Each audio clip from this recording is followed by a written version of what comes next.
Olá, alunos, professor Sérgio Luiz aqui. Estamos aí com a nossa aula de socialização e controle social, aula de sociologia, nosso capítulo 4.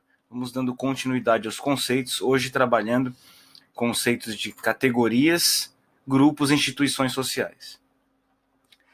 Só para recapitular um pouco e ampliar o conceito, as instituições sociais, elas não são pessoas, elas são padrões de controle social, elas são regras de comportamento, elas são imposições sociais. Então a gente pode afirmar que as instituições elas exercem uma coerção, uma força, uma imposição sobre os membros do grupo.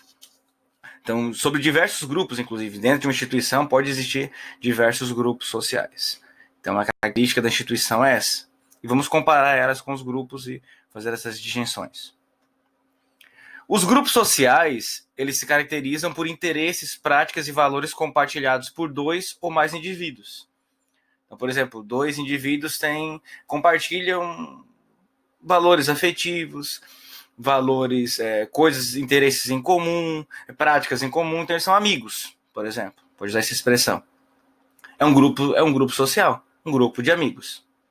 Indivíduos que vão fazer um trabalho, uma prova em dupla, uma avaliação em dupla, o professor deixou fazer em dupla, é um exemplo também de um grupo, tem um interesse em comum, vão seguir aquela regra. Dentro da instituição escolar existe um grupo que vai fazer aquela prática, aquela prova. Então é um exemplo de grupo. As instituições se referem aos padrões, às normas que se aplicam aos diferentes grupos existentes na sociedade. Para dar um exemplo mais prático, a escola. Pensem lá no presencial. A escola. Existe a instituição escola, que tem as suas regras de funcionamento, seu foco, como já falado na aula passada, só assistir o videozinho anterior. Tem as regras de funcionamento, tem a sua função social, tem as suas regras dos membros que pertencem a ela, e dentro da escola existem diversos grupos sociais, diversos grupos de colegas, de amigos, e outros, o grupo de professores, grupo de pedagógico, grupo da direção. Então existem grupos sociais dentro dessa escola. Indivíduos separados, e também existem diversos grupos, e a instituição escolar exerce uma coerção sobre todos esses indivíduos. Existem padrões e normas que se aplicam a todos eles, de acordo, claro, com a função de cada um.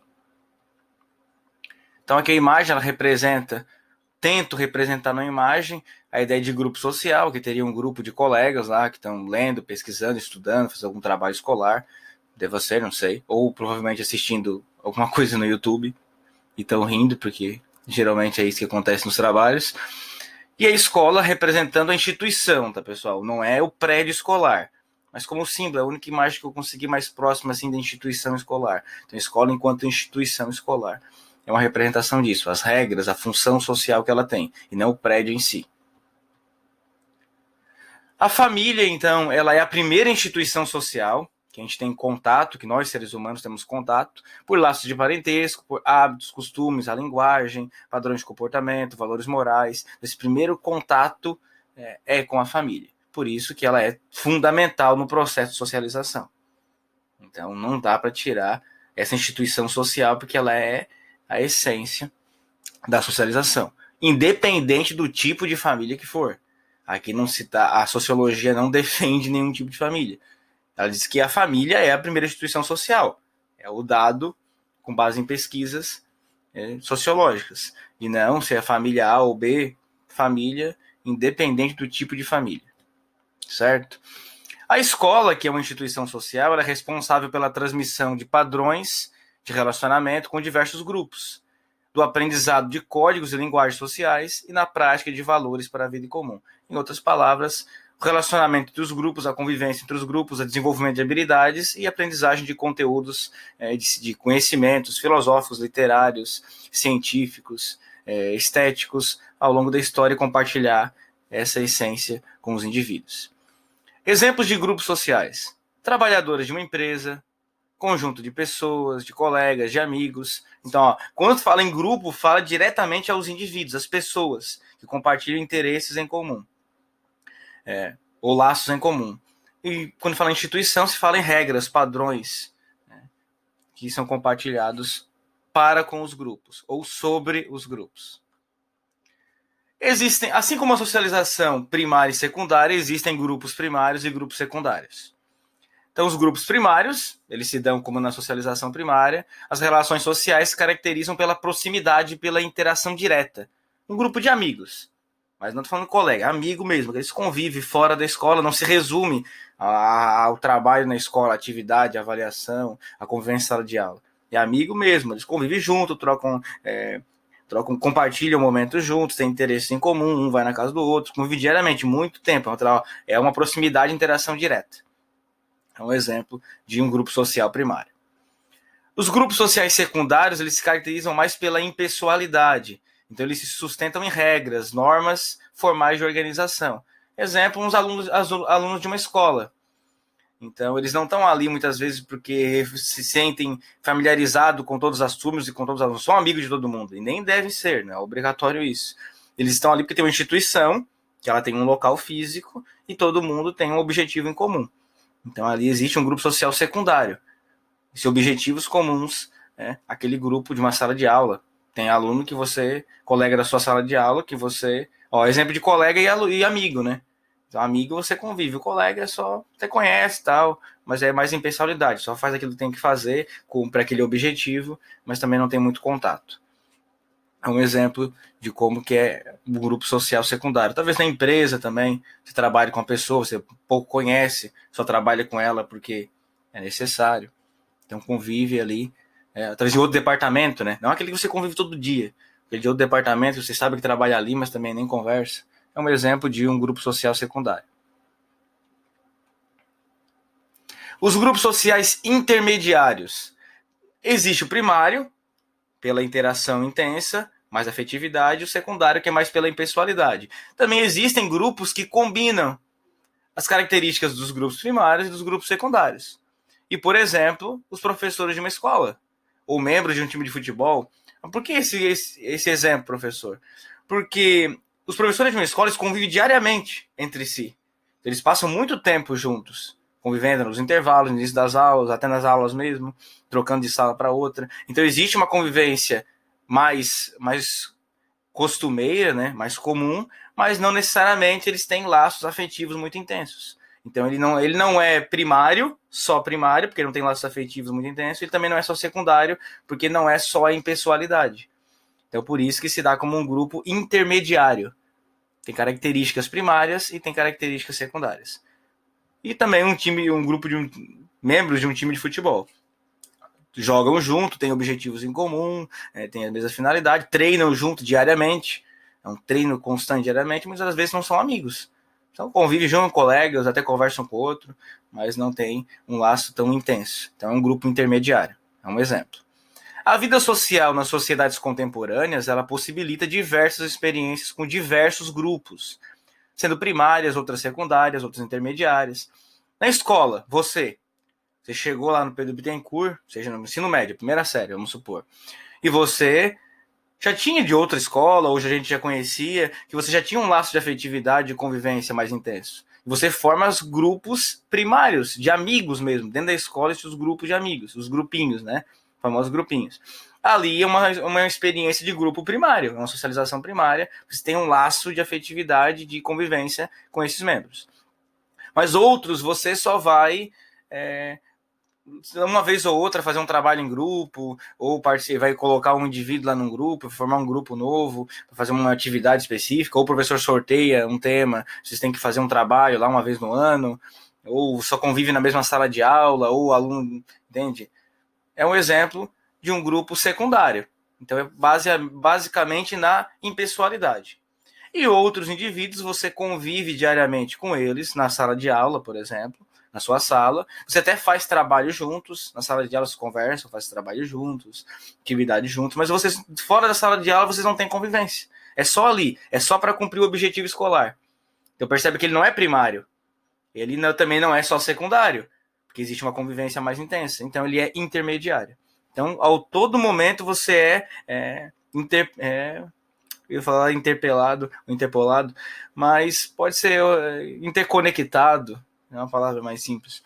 A todo momento você é interconectado, você está interrelacionando com socializações primárias, grupos primários, secundários e intermediários. E ao longo da vida isso é muito comum.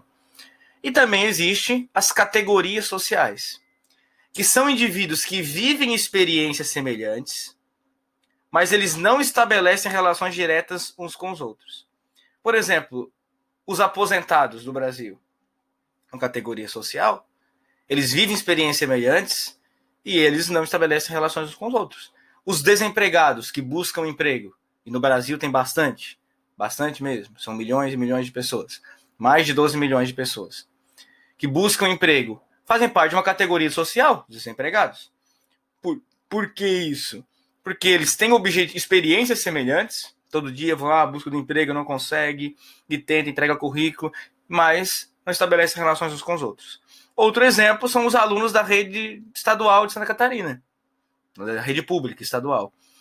Porque eles são membros da rede estadual de ensino, mas têm experiências semelhantes, né, conteúdos semelhantes, práticas semelhantes, livros didáticos semelhantes, então comportamentos semelhantes, né, dentro das regras institucionais, mas eles não estabelecem relações diretas uns com os outros. Então são categorias sociais. Então hoje a gente aprendeu então que são grupos diferenciados de instituição e de categoria social. Então grupos, indivíduos, 2 ou mais indivíduos que estabelecem laços entre si, instituição, regras, padrões, normas de comportamento que estão acima no poder hierárquico da sociedade dos grupos. Então, diferente. As instituições não são pessoas, elas são as regras, os padrões culturais que são impostos às pessoas.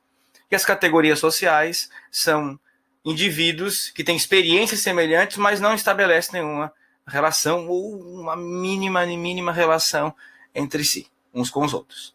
Exemplo de desempregados, trabalhadores que buscam emprego, né, alunos de uma rede estadual, trabalhadores de uma franquia, de uma empresa X, que tem vários polos no país inteiro, eles têm a mesma experiência, fazem a mesma coisa, compartilham os mesmos valores salariais, mesmas características, mesmas funções, mas eles não se compartilham entre si, não tem correlação direta um com o outro.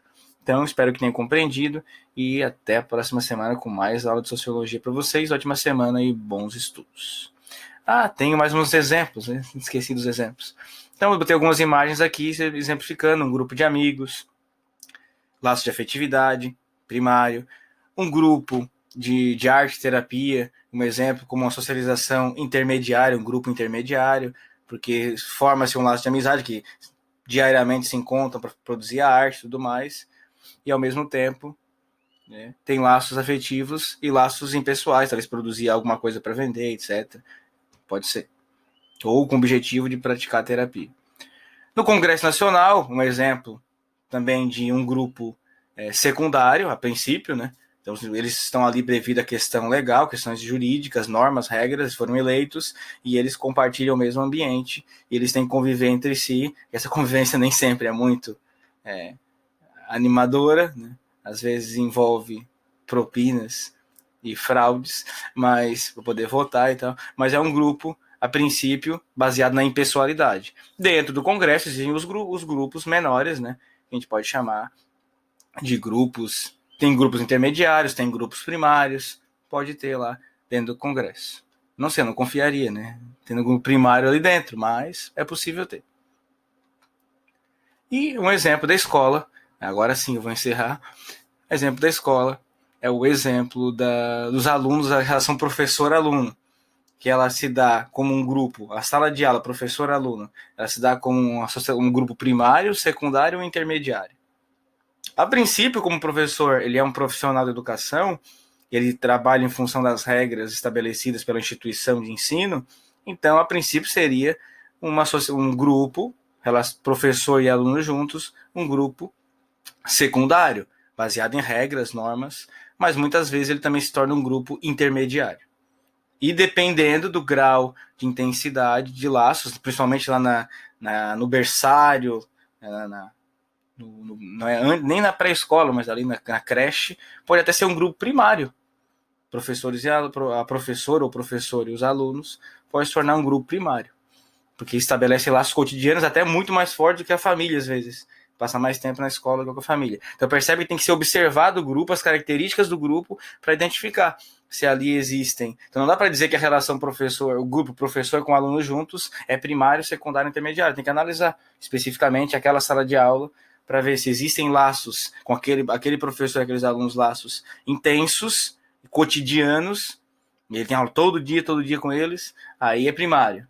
Então, não é só o conteúdo, existem laços afetivos envolvidos. Ou se é secundário, se é só baseado em pessoalidade, professor-aluno, como a lei determina, né? As leis institucionais determinam, passa o conteúdo, as atividades, etc.